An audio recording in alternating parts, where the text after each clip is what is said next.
hello again, and welcome to the latest video on the Pinzgauer. So when I went to change the alternator on the pins, I was slightly surprised to find that that's what remained of the cooling fan. Because obviously the vehicle had done some deep wading and you hadn't used the wading button, and all the fan blades are sheared off. Now they're unobtainium basically. Looked all over, can't find a replacement anywhere. So I decided to go for a upgrade to an electric fan. So with that in mind, I bought a Revotec fan. Move those bits out of the way. And what I've gone for is a 16.5 inch sucking fan, which I hope is going to fit. And I actually measured it out at 16, some kind of 16. And this is the kit. I've ordered a mounting bracket, figuring that even if it doesn't fit, it's a useful piece of metal that I can adapt to make brackets up if I need to. But it's a pretty hefty lump of metal, is that. Here we've got the fan itself. They're not cheap, it's about £160. But to be honest, when you look at them, you can see why. In fact, it seems quite good value. Very well made, hefty,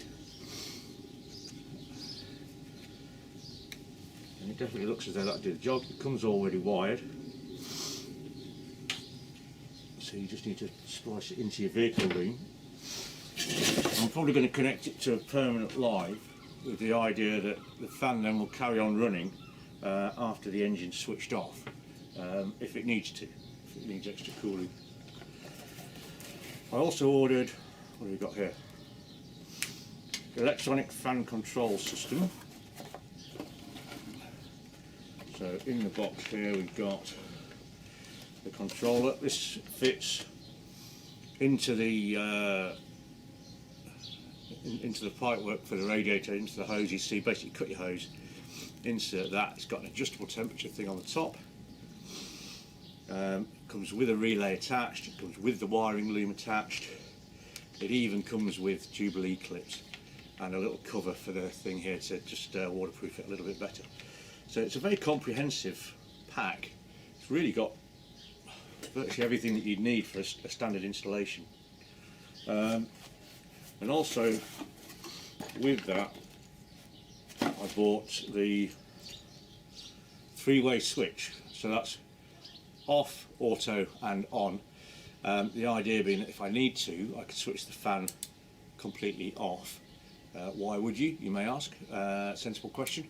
It's for deep water wading, so that we don't end up with that happening. So the fan can be isolated if you need to. And again, comes with all its wires already sorted out. It comes with a mounting plate. I shall probably adapt that. It's designed as an angle bracket, but I would like it flush on the dash, so I should probably adapt that so that I can fit it flush to the dash. In terms of the instructions that come with it, very clear instructions, very good. Comes with a nice wiring diagram and a few words as well. Much better than your kind of rather badly translated Chinese stuff that you would normally obtain. This is clearly a good quality piece of kit. And again, this is the instructions for the fan controller, and again very comprehensive instructions, very easy to follow.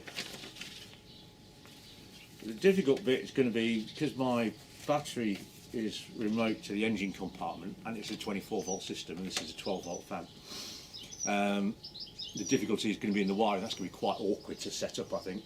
But the fan itself looks very straightforward. So on a normal 4x4 or equivalent vehicle, I think it would actually be extremely straightforward to do. The Pinzgauer being a forward control, it's just a bit more awkward because everything's a bit more packed in. And as I say, the battery's remote to the engine as well, so it's going to have slightly longer runs on the wiring. But I'll get that in and I'll let you know how I get on.